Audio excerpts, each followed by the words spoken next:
जब तक हम इस शरीर में हैं तब तक इस शरीर से जुड़ी हर इंद्री, आंख, नाक, कान, जीभ, त्वचा, गुदा, उपस्थ, मन, इन सब की जरूरतों पर चाहते हुए या ना चाहते हुए भी हमें ध्यान देना होगा, उनको एड्रेस करना होगा, या यूं कहें तो हमें उनको पूरा करना होगा।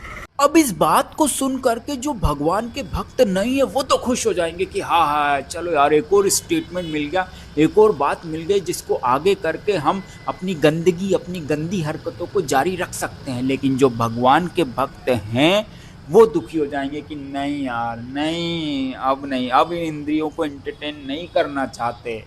पर यहाँ हमें थोड़ा रुकना होगा और इस बात को समझना होगा कि मनुष्य के अलावा बाकी जितने भी जीव हैं उनके पास कोई और ऑप्शन है ही नहीं। उनको अपने शरीर के अनुसार, शरीर के लिए और शरीर का गुलाम बनकर जीना ही होगा। पर जो मनुष्य है, जिसे सारे जीवों में सबसे उत्तम कहा गया है, उसके पास एक ऑप्शन है जिसके जरिए वो इन सेंसेस, इन इंद्रियों की जरूरतों पर सवाल उठा सकता है, इन पे क्वेश्चन मार्क लगा सकता है। और वो ऑप्शन है भगवान के द्वारा दी गई बुद्धि और भगवान के द्वारा दिए गए शास्त्रों का। शास्त्रों को पढ़ करके अपनी बुद्धि से तर्क वितर्क करके मनुष्य ये पता कर सकता है कि उसको अपनी किस इंद्री को कितना एंटरटेन करना है, उसकी कितनी जरूरतों को पूरा करना है, ताकि एटलीस्ट मनुष्य शरीर में रह करके वो मनुष्य की तरह तो जी सके। वरना अगर वो भगवान को, अपनी बुद्धि को, शास्त्रों को साइड में करके अपने मन के अनुसार जिंदगी जिएगा तो फिर उसमें और एक जानवर में कोई अंतर नहीं रह जाएगा।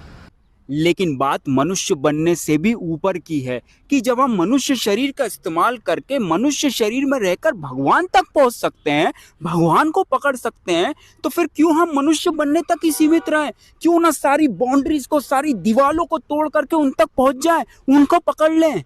लेकिन उसके लिए हमें उस पॉइंट पे, उस बिंदु पर खड़े रह करके अपनी जिंदगी जीनी होगी जहां से भगवान हमें साफ साफ दिखाई दे रहे हो। क्योंकि अगर जरा सा भी हम उस पॉइंट से, उस बिंदु से हटे तो गए काम से, हो गया काम।